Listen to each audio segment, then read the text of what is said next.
Welcome to recipes in my way. இன்றைக்கி நம்ம அருமையான சுவையில் குக்கரை திறந்தால் வீடே மணக்கிற அளவுக்கு லஞ்ச் பாக்ஸ் ரெசிபி தான் செய்ய போகிறோம். இதை எப்படி செய்கிறது, இதுக்கு தேவையான பொருட்கள் என்ன பார்க்கலாம் வாங்க. குக்கரில் 3 டேபிள் ஸ்பூன் எண்ணெய் ஊற்றிக்கலாம்.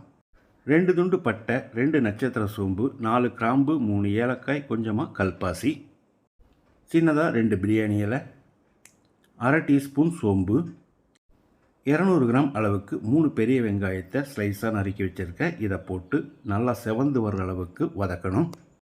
வெங்காயம் இந்த அளவுக்கு வதங்கணும், அப்போ தான் நல்லா டேஸ்ட்டாக இருக்கும். இந்த அளவுக்கு வதங்கின பிறகு 2 தக்காளியை நறுக்கி வச்சுருக்கேன். இதையும் போட்டு மசிகிற அளவுக்கு வதக்கிடலாம்.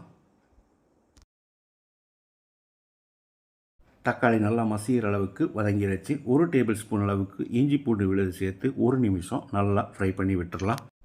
வெங்காயம், தக்காளி, இஞ்சி பூண்டு இது எல்லாமே எந்த அளவுக்கு நல்லா வதக்கிறோமோ அந்த அளவுக்கு டேஸ்ட்டாக இருக்கும்.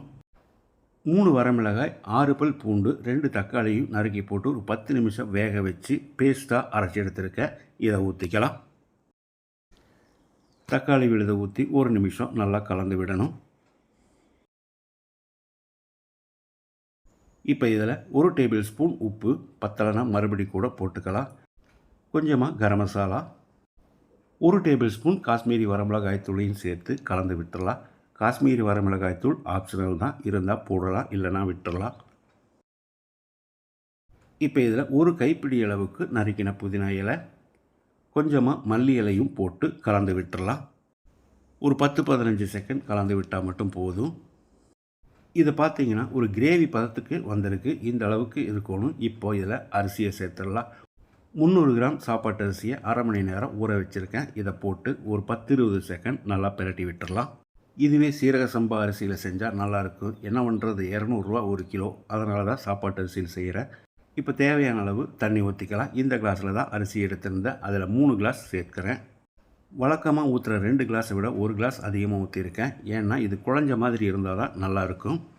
நீங்களும் 1 கிளாஸ் அளவுக்கு அதிகமாக தண்ணி சேர்த்துக்கோங்க. இந்த ஸ்டேஜில் உப்பு சரி பார்த்து போட்டுக்கலாம். நான் 1 டீஸ்பூன் உப்பு சேர்க்கிறேன், நீங்கள் பார்த்து போட்டுக்கோங்க. கூடவே 1 டேபிள் ஸ்பூன் நெய் உங்களோட விருப்பம் போல் சேர்த்துக்கோங்க. இதில் 1 டீஸ்பூன் சர்க்கரை சேர்க்கிறேன், நீங்களும் சேர்த்துக்கோங்க. இப்போ குக்கரை மூடி வழக்கமாக விடுறதை விட 2 விசில் அதிகமாக விட்டு எடுத்துக்கலாம். அப்போ தான் டேஸ்ட் நல்லாயிருக்கும். 5 விசில் ப்ரெஷர் அடங்கிருச்சு. இப்போ திறந்துடலாம்.